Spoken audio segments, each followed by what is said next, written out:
Godzilla vs. MechaGodzilla 2, the fifth installment of the Heisei Godzilla series, released 30 years ago this December. A film that is highly regarded by many Godzilla fans, but also looked down upon by others. So is this film one of the best, or one of the worst Godzilla films?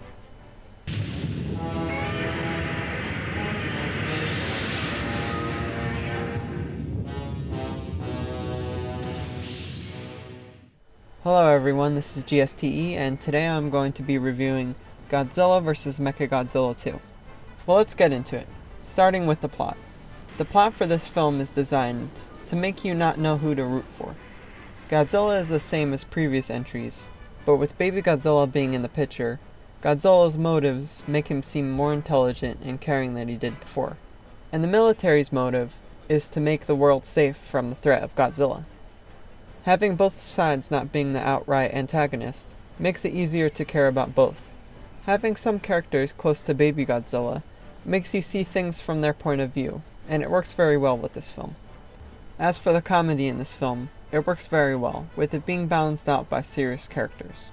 The only flaw in the plot, as I could see, is how Rodan and Baby Godzilla get power from the song is not explained, and it doesn't really make much sense any way you explain it. Despite this flaw, the story is not too complicated, and it's pretty easy to watch and understand the story. Overall, the plot is very good, so I'll give it an 8 out of 10. Now for characters. The best character is Azusa. She makes the scenes with Baby Godzilla have more impact, and her acting is pretty good. Mickey is a pretty good character as well. Out of all the Heisei Godzilla films, she does the most in this one. The military makes her be the one to shoot Godzilla's second brain. As for her character, it's basically the same as it was in previous films. It's just that she does some more stuff than any of the other films in this one. Her acting is also pretty good. The military leaders are both very good actors. Their lines and motivation make sense. The professor is a pretty good actor. He adds some important information to the story about Baby Godzilla and Rodan. And there is one small character in this film who would go on to play a big part in the Heisei Godzilla films. I don't think I could properly pronounce her name, but she had some small parts in this Godzilla vs. MechaGodzilla 2 film. From now on, I think I'll add the suit actors as well, since they technically are characters and they act, and their acting impacts a lot in the film and stuff. Kenpachiro Satsuma, who played Godzilla from 1989 to 1995, does very well with this film. With guidance from Koichi Kawakita, Kenpachiro nailed Godzilla's movements. His most iconic movement that he has done with Godzilla throughout the Heisei era is a certain move that he does right before using the atomic breath, where he goes back and then he leans forward and shoots the atomic breath. Most other Godzillas don't do that. It does very well with complementing the animation. Overall, the characters are really good, but they're not incredibly good or amazingly well acted, so it's going to be a 7 out of 10 for characters. The music in this film is amazing. Some of the best musical pieces written in the Godzilla franchise. The soundtrack is a mix of a military march and menacing battle music. Baby Godzilla's theme is perfection, just as the redone Godzilla and Rodan theme is. The rating for the music is an easy 10 out of 10. Now for designs. The worst design in this film is Fire Rodan. He is way too red, so much that it looks pretty fake. And the movement of the wings doesn't look that good either. Rodan's regular design is much better, and one of the best Rodan designs out there. His color is perfect, and the texture of his body looks very well detailed. His wings still don't move that well, but they do a pretty good job of filming it to make him look like he's flying, or at least gliding in the air. The buildings in this film are pretty good. Not the best, but they're alright. The building models where the final battle takes place are very good, and incredibly accurate to the real-life buildings they are based off of. Even the placement of the buildings are mostly accurate.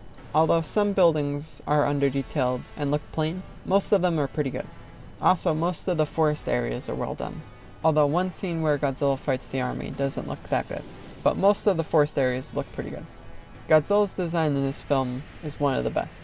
It looks basically the same as the 1992 Godzilla suit, but it has some extra detail that makes it stand out a little bit more. My only complaint is that sometimes his tongue is a little bit too red, but it's only for 1 or 2 scenes. The rest of the time it looks good. But as for Godzilla's water suit in this film, it doesn't look that good at all. It looks different from the main suit, and it looks very low quality. Now for MechaGodzilla 2's design. I think it is very good. I know a lot of people don't like it, but I think it's the most robotic looking MechaGodzilla in its movements and the way it moves around and it looks and stuff like that. And the suit looks like real metal. I also like how much taller he is than Godzilla. Most of the MechaGodzillas are around the same size. Baby Godzilla's design is very good. The main flaw with the suit is its floppy feet. The rest of the suit looks very detailed and advanced for the time. Overall, the designs for this film are mostly great, but then there are some things not as good. So it's gonna be an 8 out of 10 for the designs. Next is monster scenes and fights. In this film, Godzilla has the most screen time in the Godzilla franchise. And that should make sense since he has fights from right at the start to this film to the end of this film. Although MechaGodzilla's first scene goes on a little bit too long, it still looks great. The first Rodan scene is great. They do well with having him fly and making him look realistic while he's flying. Godzilla's entrance scene is great, and it resembles Godzilla's final entrance scene in Godzilla vs. MechaGodzilla 1974. The whole fight against Rodan is great, but the camera is a little bit too shaky sometimes, and it's kind of hard to see what's going on. Baby Godzilla's birth scene is awesome. It's dramatic and awesome at the same time. Baby Godzilla eating the flowers makes him also seem more alive as well. Godzilla's entrance scene is very good. It has a mix of miniatures and real buildings edited in. It makes Godzilla feel like he's actually there. MechaGodzilla's liftoff scene looks incredible, with the rising platform looking very detailed. Godzilla's first fight with MechaGodzilla is very good. It's basically an amped up version of the original MechaGodzilla fight. Godzilla gets lasers and missiles shot at him, and gets launched into the air by MechaGodzilla's plasma grenade. Godzilla being pierced by MechaGodzilla's wires is very convincing, and it looks very well done with the electricity flowing through Godzilla's body. Godzilla's fight against the army is very well done, with the tanks firing and explosions going off everywhere. Godzilla continuing through the city is also well done. Rodan turning into Fire Rodan looks very good, but as for Fire Rodan's flying scenes, they don't look that good. There are a few good ones like these, but most of them aren't that good at all. MechaGodzilla's fight against Rodan is very well done. It shows how strong MechaGodzilla is, with his weapon knocking out Rodan, but Rodan managing to surprise attack him and take out his laser eye. Godzilla's final entrance scene is very well done, with him looking menacing and angry. Godzilla's fight against MechaGodzilla is also great, with it starting with an awesome fire battle, which explodes, knocking down Godzilla and messing up MechaGodzilla's functioning systems. Then Godzilla beats on his robot counterpart, throwing him in the air, punching his head as he tries to get up, stepping on him, and hitting him with his tail, which is all very well done. MechaGodzilla transforms into Super MechaGodzilla, connecting to the Garuda, which all looks very good. Super MechaGodzilla unleashing all of his weapons on Godzilla looks very good, except certain scenes last a little bit too long and it kind of drags for a couple scenes, but overall it's very well done. MechaGodzilla stunning Godzilla and then locating and destroying his second brain is also incredibly well done, as is MechaGodzilla's attacks after Godzilla is knocked out. Rodan disintegrating and powering up Godzilla is very well done, as is Godzilla's final attack on MechaGodzilla, with MechaGodzilla still trying to fight back, but being completely destroyed. Baby Godzilla's scenes with Azusa throughout the film are very well done, and all of those scenes have a lot of emotion and are very well acted and directed. Especially the final scene where Azusa leaves Baby Godzilla. It's a very heart-wrenching moment. Godzilla talking to Baby Godzilla, and Baby Godzilla being scared of him, is nicely done. Then Baby Godzilla going out to Godzilla, roaring and following him out to the ocean, is an excellent ending to this film. The fight scenes, although they might be a little slow at times, are very well done, filled with iconic scenes and explosive fights. Overall, the monster scenes and fights are very good, so it's going to be an 8 out of 10 for the monster scenes and fights. Next is effects. Despite what some people think, this film actually has pretty good effects, and I would even say that it has the best effects in the series, up to that point in time. The worst effects are mainly the effects most people notice, like a few Rodan flying scenes and the one MechaGodzilla flying scene. There are lots of things edited in this film that, unless analyzed closely, it is unnoticeable, and most of the city edits look great. The last thing to talk about is the lasers. The lasers in this film, and the Heisei Godzilla series in general, are very well edited. When the lasers hit something in these films, the impact looks very good. The sparks happen right as the lasers hit the target.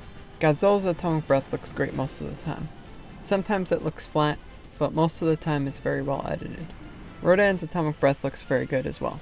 and MechaGodzilla 2's lasers all look very good. Godzilla's red fire looks very good, and is very well edited. The scenes with Baby Godzilla and Godzilla edited together are very good. Overall, the effects in this film are very good, other than some of the scenes I've mentioned before. So it's gonna be a 7 out of 10 for effects. Overall, this film is a very good film. It has a lot of action, a pretty good story and characters, pretty good effects, great designs, and monster scenes. And not to forget an incredible soundtrack. It's definitely one of my favorite Godzilla films, and I think one of the most influential Godzilla films. Overall, the score for this film is going to be a 7.6 out of 10. This is GSTE, and I'll see you later.